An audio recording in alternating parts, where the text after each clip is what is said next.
అందరికీ నమస్తే. సుమారుగా ఒక 40 కిలోమీటర్లు మా బాబుని సౌల్ సిటీలో తిప్పాను. అది బస్సులోనో, సబ్వే, ట్రైన్‌లోనో కాదు, సైకిల్‌లో. ఫుల్ వీడియో యొక్క లింక్‌ని డిస్క్రిప్షన్‌లో ఇస్తాను, చూడండి. మా బాబుని సుమారుగా ఒక 2 సంవత్సరాల నుంచినే నేను సౌల్ సిటీలో సైకిల్‌లో తిప్పుతున్నాను.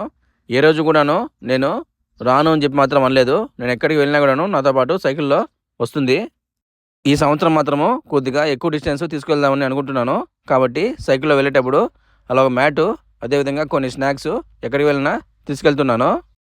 ఎప్పుడు కూడా ఇంటికి వెళ్దామని చెప్పి అన్నే అందు, ఎంత దూరం వెళ్ళినా కూడాను. మొన్నటి వరకు ఇక్కడ కొద్దిగా చల్లగానే ఉంది, కానీ టెంపరేచర్ ఇప్పుడు మీడియంగా ఉంది. ఒక 20 డిగ్రీలు ఉందన్నమాట పగలపూట. మధ్య మధ్యలో ఏమన్నా ఆకలితే కావాల్సిన ఫుడ్ కూడా తీసుకొచ్చాను.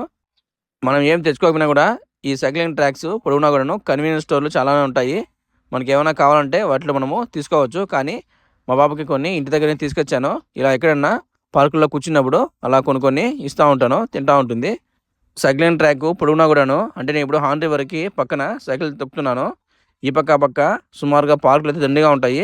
ఇలాంటి పార్కుల్లో పిల్లలు ఆడుకోవడానికి కూడా చాలా బాగుంటుంది. వేరే చోటుకి వెళ్దాం. మా బాబుని ఒక్కసారి ఇంటి దగ్గర నుంచి బయట సైకిల్లో తీసుకొచ్చానంటే అసలు మళ్ళీ ఇల్లుని మర్చిపోతుంది.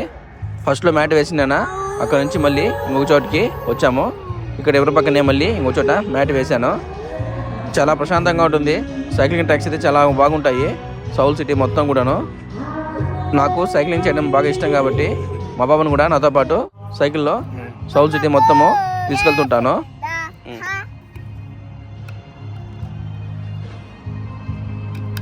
ఇదేం తెచ్చుకున్నావు శివన్ ఇంటికా నుంచి?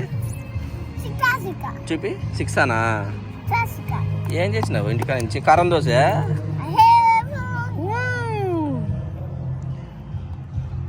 కారం దోశ ఎమ్మి. మా బాబా ఇప్పుడే కొరియా కొద్దిగా మాట్లాడుతూ ఉంది. ఇంకా అలా సైకిల్ కొద్దిగా ముందరికి తొక్కుని వెళ్ళేసరికి ఇక్కడ పిల్లల ఈవెంట్స్ ఏవో ఉంటే వాటిలో మా బాబాని జాయిన్ చేశాను. 5,000 కొరియన్ ఇవ్వాలి అనమాట, 300 రూపాయలు 2 గంటలకి. బాగానే ఎంజాయ్ చేసింది. 1 గంట సేపు పైనే. ఇలా వారానికి ఒకసారి లేకపోతే 2 వారాలకు ఒకసారి మా బాబుని సౌల్ సిటీలో ఇలా తిప్పుతూ ఉంటాను ఎండాకాలం వచ్చినప్పుడు. ఇప్పటి నుంచి ఒక ఆగస్టు, సెప్టెంబర్ వరకు వెదర్ కొద్దిగా బాగానే ఉంటుంది. మళ్ళీ తర్వాత టెంపరేచర్ డౌన్ అయిపోతుంది. కాబట్టి అంత లోపలనే మనం ఏదైనా నేచర్ని ఎక్స్ప్లోర్ చేయాలన్నా కూడాను, కొరియాలో ఏదైనా విజిటింగ్ ప్లేస్కి వెళ్ళాలనుకున్నా కూడా ఈ టైం అనేది కరెక్ట్గా సెట్ అవుతుంది అనమాట. ఇక్కడ బాగానే ఆడుకునేది అనమాట. చాలా ఈవెంట్స్ అయితే ఉన్నాయి.